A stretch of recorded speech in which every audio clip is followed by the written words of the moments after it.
What's up? Hey, How are you? I'm good, thanks, man. How you doing? Good, good. So far, so good. Good. Where are you? Where is this lovely office basement that you're located? Or I shouldn't say it's a It basement. is not. That's just a background. That's Oh, actually it our, is. our background in our office. Oh, dope. Yeah, I didn't even that it looked at first it just looked so natural. I didn't think of it as the background. That's Right? funny. Right? It's just like just natural. But that's actually our office. Yeah. So that's Plus it's actually kind of reasonable. fun. The other ones I've seen are like the moon and a deserted island, and I'm like, of course they're not really there. But like that one seems really reasonable. I'm just like, oh, Or you're they just there's a new update to it. Uh and actually, believe it or not, you can do video in it. Hold on. I'm gonna switch it really quick. right. Yeah. One of the guys I was talking to had like a palm tree swaying in the breeze type of thing. So it looked really natural. It was like This one? something like that. Yeah, exactly. And you're just That like, one. Yeah. if you weren't wearing like a Nike fleece, I'd think you were really on, on the beach right now, Yeah, right? and if I wasn't really moving, because you can kind Yeah. of see it, but it's like, yeah, so that's funny. Yeah. It's cool, man. What's going on? How are you? I'm You all know, right. Yeah. I'm all right. I'm all right. Things have been good. Weirdly enough, I was kind of trying to think of like marketing things to talk about before I came on, and um, we're this in. is so for me, it's kind of like I'm catching up with people, Yeah. and I'll ask you one or two questions. That's really what it is. We're just recording it. Yeah. Yeah. That's how I like to do it. So Yeah, no, I guess I was just trying to think. I've been asking so many people about how their own situations are. I was trying to like summarize my own situation, I guess. But um, uh, personally, we are good. My family and I escaped New York on like the 14th, 13th of March. And we're now trying to ride things out down in the Atlanta area. So we're just, everybody's happy and healthy. And my mother-in-law was just kind enough to let us come stay at her house. And we got a lot of space and everything like that. So, just doing our part to stay out of the public right now. And and then from so is everybody else, right? right, exactly.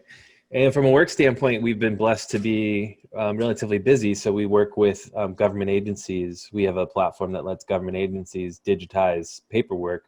And as you could imagine, like takes a pandemic to whip everybody into shape and actually start taking some action on the government side of things. So um, we've seen a sales cycle that normally takes like 6 months get crunched down to 24 hours as people start to actually like kick things into hyperdrive. So it's been Yeah. weirdly enough, we are still a startup, so we aren't free of our own. It's not like we're not Zoom over here. We still issued company-wide pay cut. We still issued company-wide pay cuts, and everybody's kind of tightening the belt on the side of the budget to make things work longer here. But the initial indications are that government agencies at the least are ready to move quickly on some things. So we've been fortunate from that standpoint so far. So That's cool. That's yeah, awesome.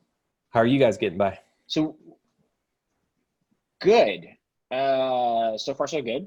Good. Obviously you go into a mode of like, all right, we need to figure out what is there cuts we need to like cost cutting stuff, right? We Yeah. haven't cut salaries. I mean, we're there. We're looking at different things. We're in an interesting world of we're not um we're specialized in e-commerce, but it's such a broad thing, and we have so many different clients that I mean, we have a client that just strangely enough last week had one of their best ever weeks, Yeah. like ever. Great. So yeah, so we're okay. I mean, we're still looking forward to things and looking at different, specialties, but overall, okay. Yeah. It's a tricky time. So Yeah. I think everybody in that initial reactive phase was trying to figure out um, just toe the line of like how do we stay in business, but how do we continue to move things forward? And so um, it's tricky, but I think there are still people out there. The economy is still moving in some places, and there's still some people willing to spend money or need things. And there are ways for businesses to find new lines of business to keep going on too, right? I mean, like the yeah, I mean, you possibility look still at it. out I there. mean, yeah, I mean, you guys. I mean, there's higher education has a shift. There's a whole bunch of different things that you can do. Yeah. Um, My there's, wife, there's my wife definitely works in, my wife does florals for weddings and events, and obviously new business for her has like all but dried up, but for the time being. But then we came down to Atlanta and she started to kind of work her social network and has now created a side hustle where she's doing on-demand flower delivery, and like just buying up all the flowers at Trader Joe's and bringing them home and like doing arrangements in some super cheap vases, and selling them for half of what she might sell for back in New York. But friends of friends or people who are in different cities who have family down here are like writing in to say like, hey, I'd like to have an arrangement dropped off to my mom or my dad or whoever down the street. And so she's actually been like, and there's some small markets trying to figure out how to like create new revenue streams. So they're ordering in bulk and still just selling out of next to the coffee shop or whatever. So it's weird. There's like small pockets of opportunity that are out there. Yeah, I mean, economy's not going to close as much as you see all the bad news. I mean, it's still moving, right? It's still moving forward. Can't really stop. Right. There's still that stuff going on. So yes, is it no means that it sucks. And today's number really, really sucked. Yeah. But I think overall, people are like, well, okay, we're going to get out of this. Like, we can't just sit on our hands and do nothing, You still have families to support. You still have those kind of things going on. So, yeah. How are you holding up as the head of an agency and someone whose those decisions fall to you? How are you holding up from a mental and health standpoint? That first week was interesting. Other than that, we're good. I mean, we're, as much as we have an office, we've been built remotely. So for us, it's just going back into making sure we all have, calls and check-ins, over communication with everybody. My business partner and I went back to having a call every single day and the end of the day, because it's partly what we do. But it's just like standard. That's what we do when we're not in the same place. Being in the same place, like I'm in Philly now, so it has changed. I've been in Philly for almost 2 years. So having an office being the same one, we're better. We work better when we're in the same office, so we like having it. But end of the day, like for us, it's all remote. Our clients are remote, our staff is remote, but we just don't have to work that way. So for us, it's really not a big deal, when it comes to that. It's just, kind of pausing for this first 2-3 weeks and not checking on our clients, making sure they're good and they're doing their thing with how we can help, but also not over, bugging them because everybody's in the crazy mode, right? But at the end of the day, now you got to plan for how we come out of this, what is next, what's next 6 months kind of might look like. And then in a day by day, it's one day at a time, the biggest thing is just making sure your family's all healthy and good. Yeah. Yeah, you got to recenter on priorities, right? I mean, it is true. I have a buddy up in upstate New York that I've talked to, and he and his wife are expecting. We have a couple of friends who are sort of expecting in the summertime. So that for me, we have one who's 16 months old. That was our first, and he's fine, and he's just running around trying to cut his teeth at this point. But like, I can imagine having that kid right now, literally having a brain, right? So, we're in that moment of, getting there, but it's not, my wife and I talked about this and we were like, this will be, I don't even know. so terrifying. I mean, it's happening, that successful deliveries are happening for sure. And, there's some God out there who has who has seemingly made infants and children like less susceptible to this. So, at least there's some kind of mercy in that, I guess. But I can't, friends who I've seen they had to deliver and the husband's not even let into the hospital while the mother's in labor. And I would have been crushed if I couldn't have been there for the birth of my son. So it would have been tough. Yeah. But you know what? It's, it's at a moment of time that just, some of that just got to be forgiven, Yeah. Well, yeah. I was gonna say too, from looking at what comes next standpoint, like I find myself watching a little bit of TV right now and amazed at how quickly TV ads have like pivoted. And then that's my favorite. Like weirdly now, that's my favorite thing. Yeah, there's a guy on Twitter. I'll have to send you the link for it. This guy, I just shared it this morning. His name's Matt Bushell. and he has this amazing imitation of John Oliver, and he does these other like really great impersonations, but then he just did this reel of like commercials that are, now that this whole thing has happened, like what commercials are doing. And his imitations are like, it's a cold time out there in the world, cold like the Rockies. That's why we here at Coors Light have and he just like cuts it right before he gets to the tagline, but you just know. And he's like something like, you need something bright and fruity to pick you up. That's why we here at Fruity Pebbles have partnered with Red Cross to like just cuts. So, but I'm also surprised that I'm not like more. Ones, yeah, go ahead. Sorry. No, I was saying that my favorite ones are that first 2 weeks where all the fast food restaurants all of a sudden went, hey, you can't come in, but you can order online and we'll deliver to you, right? Like all of a sudden really quickly. And I was like, wow, that's pretty impressive. Yeah. To switch those commercials that quickly, right? Like they had to film it, they had to put it out there and still be like fully okay.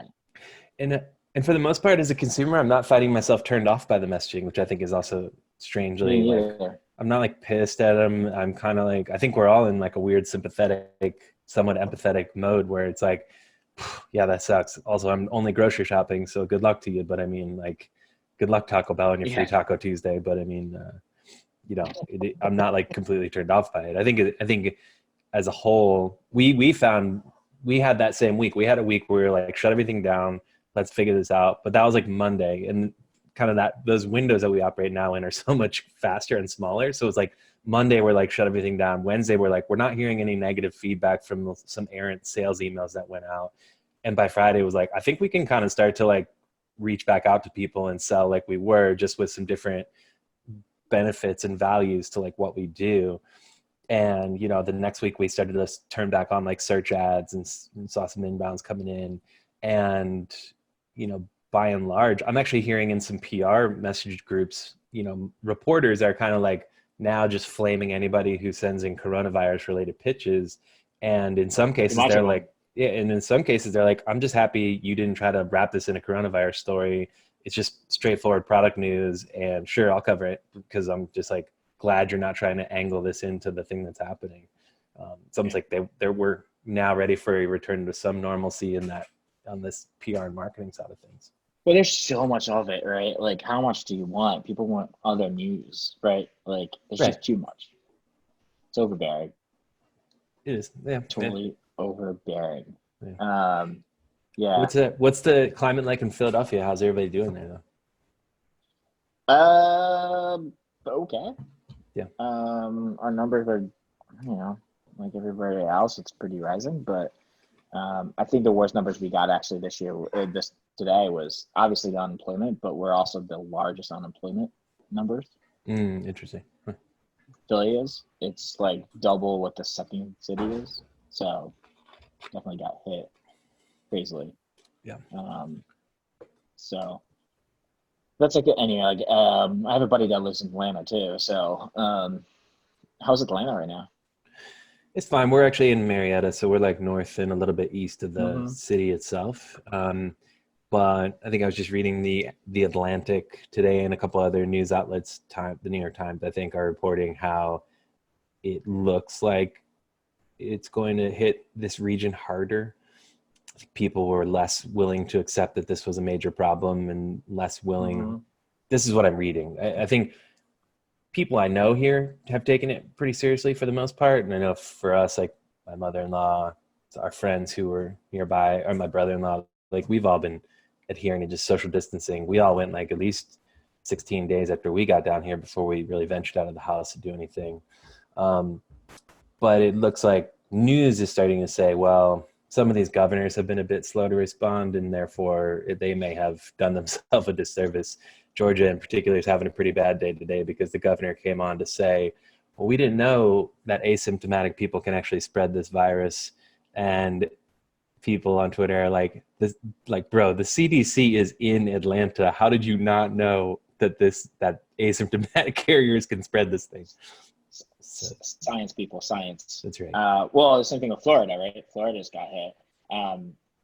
I have a buddy in DC, not DC, in Washington State, and they were the first ones hit with this. And we were on a call and he came on and he was like, "This is me." Like, usually I see him like outside having a cigar, just on his deck. This was like, he's on he has a company, but he also is on inside of the government too. And he was in a war room basically in full khakis, and he was like, "Shit is about to get real."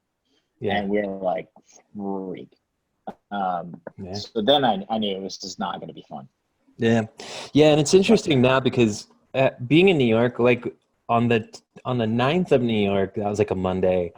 I was like starting to read a lot of stuff online and going like, this feels like it's going to be a bad thing.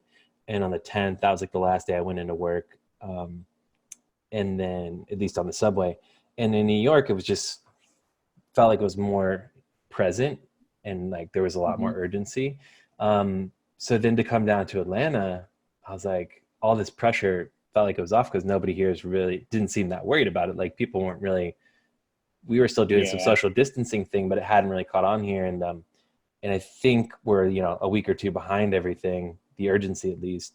So now I'm interested to see what like this weekend and next week is like. And then I talked to a friend of mine this morning in Cleveland who's going to be called up to start working in their clinic very soon. And, he was like, last week I was riding my bike into work and, it's not uncommon to see a helicopter drop off, but I saw 4 helicopters waiting to drop people off. And he's like, that's when I was like, oh man, it's coming. It feels like a storm. And it's like, it's about to like come ashore here. So I think for the rest of the country, it feels like it feels like the East Coast, the Northeast and the Northwest got hit. And then now it's like coming in, basically. It's spreading, all these other places. It's gonna be interesting few months. Yeah. What are you doing to stay busy outside of work and take care of the family and hanging out? I mean, any new hobbies you picked up? No, we just work. My wife and I just work and hang out, and it's funny because she's actually right there, right next to me, literally next to me.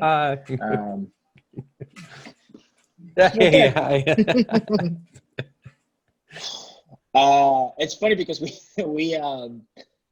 for some reason we always said that we couldn't work in the same room, but we've never tested it.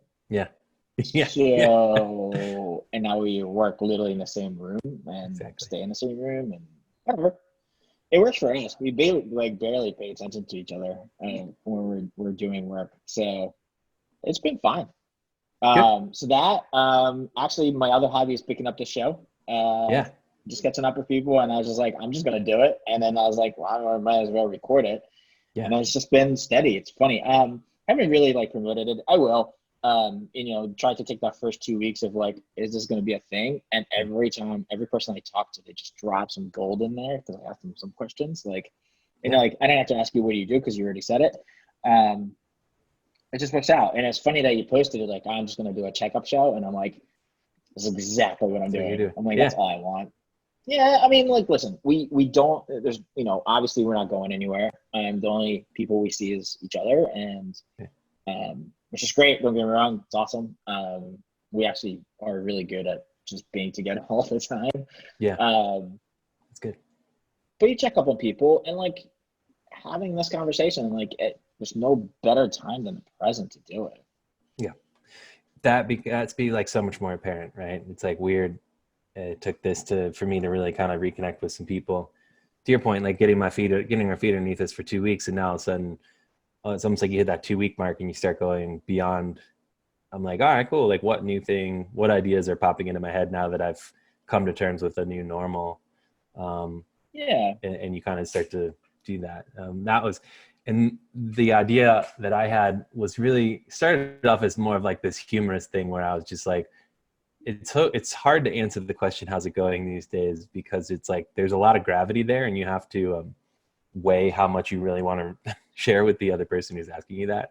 Part of me was like, the idea for mine was almost like, I'll just ask somebody, how's it going? And then they'll just take like this really long pause and then it'll just end. Be like, how's it going? And they're like, well, and we're like, well, that's all the time we have for today. Thanks for joining us. But for the most part, I I also think just that, the humorous part of it is that's where yeah, when shit hits the fan for me, I usually try to laugh through it. So yeah. Am I like, the way I feel about it is, you gotta, everybody's in the same boat. This thing is not, it's not like financial crisis, right? Everybody's literally in the same boat right now, and this thing doesn't discriminate. It just goes. So everybody, there's no playbook for this. Nobody knows really what's going to happen. Nobody knows what the plan is. Like, all those things are out the window, right? So you take a day at a time, and people figure it out as they go along. You yeah, know, what the difference is now, then, the only thing you really compared is just the Spanish flu, right? But that was a long, long time ago. At least there's technology around right now. yeah, You know, that the progression of trying to help with it is faster and better, and everybody jumped in. That's the beauty. I think that's watching people just jump into helping is the beautiful thing. yeah. I agree. Even if that helping means just staying home and watch TV, that's not a terrible way to help out. But I think there is that part of it that every little bit, like hearing somebody share a sentiment or an idea that resonates with you, or that you have that realization that you're not alone in thinking that way, is like comforting, right? Because right now the isolation of it makes you think, well, am I the only one that's really worried about this thing right now? But in some capacities, it's like hearing that some other people share that concern or have that idea, and you're like, all right, cool. Like, I'm not just going crazy in my basement working all day and thinking these things. Like, other people are right there with me, and you're reminded of that, and I think that helps. Mm-hmm. Absolutely. I was gonna say, pressing buttons now. Yeah.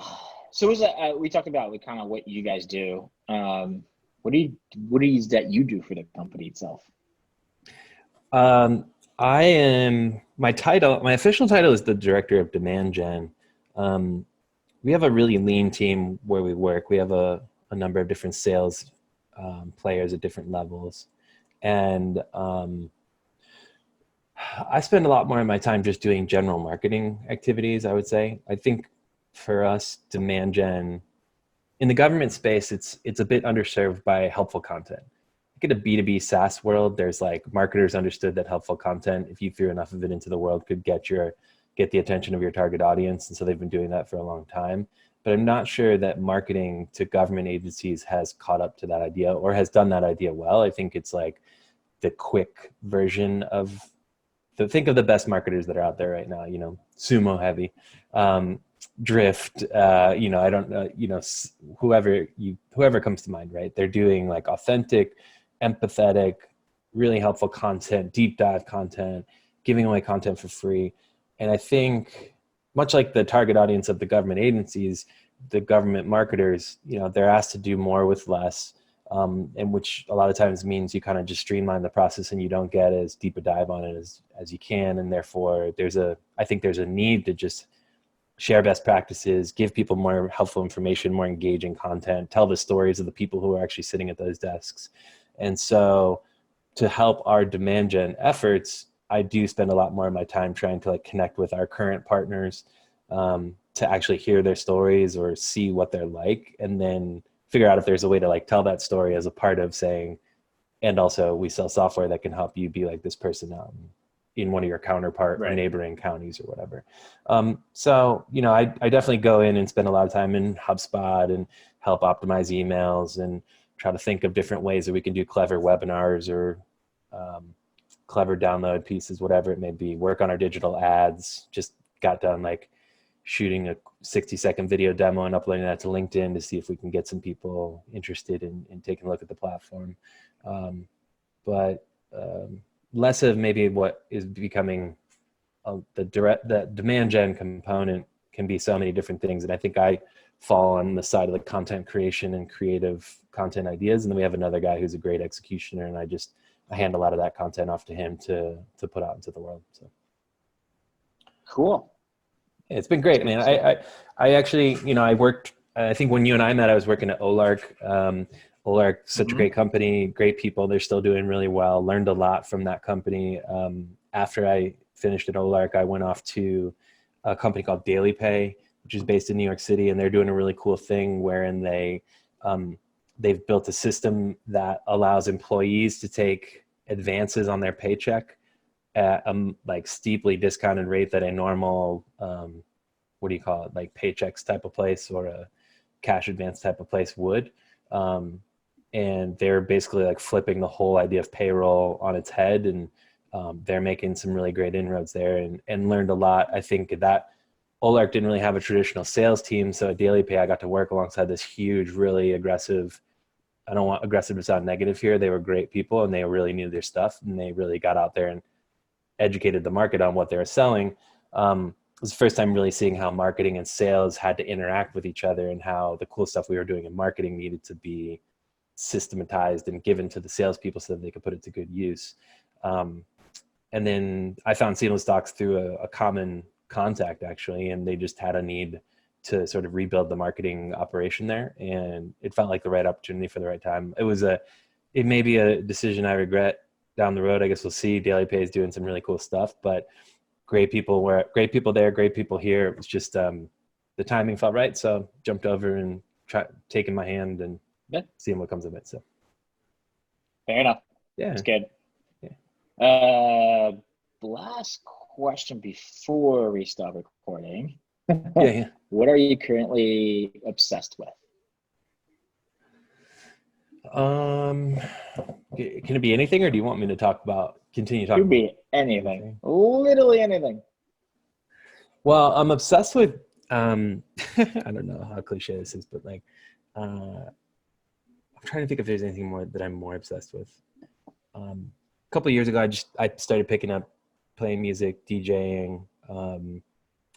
Started DJ last year. DJed about 5 or 6 different weddings. My wife, working in the wedding industry, a few years ago, was kind of like, well, if you ever got good at being able to play music, I could always be like a built-in sales channel for you. So I kind of forgot how much I liked playing music, because obviously turntables didn't fall into the category of the central things we needed as we were fleeing New York. So I left all my Yep. gear and everything back in New York, and a friend of mine down here at the Atlanta area was nice enough to loan me turntables like I had back home.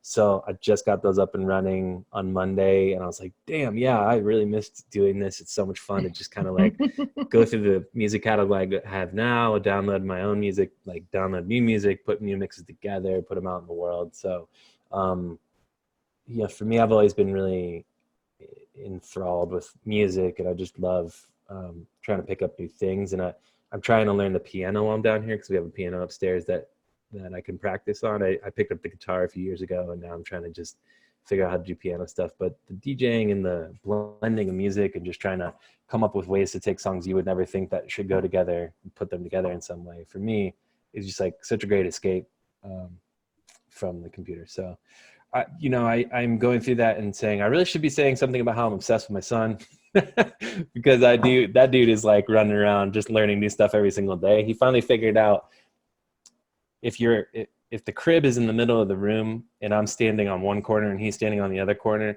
he finally figured out that he can like pick which way he goes. It used to be like I would start coming after him and he would start running one direction, and then I would change direction and we would just run into each other. But now he realizes that if I change directions, he should change directions, and he understands the concept of getting chased and chasing now. Nice. So it's been Nice. That's been a fun development this week. So it's been good. It's always good things, man. Yeah. Thanks for doing this. Yeah, dude. Thanks, man. I appreciate it. Thanks for the chat. And hey, hang in there. Keep up the good work. And things are going to get better. We're going to come out on the end of this, and the sun's going to keep coming up. So Yeah, we will.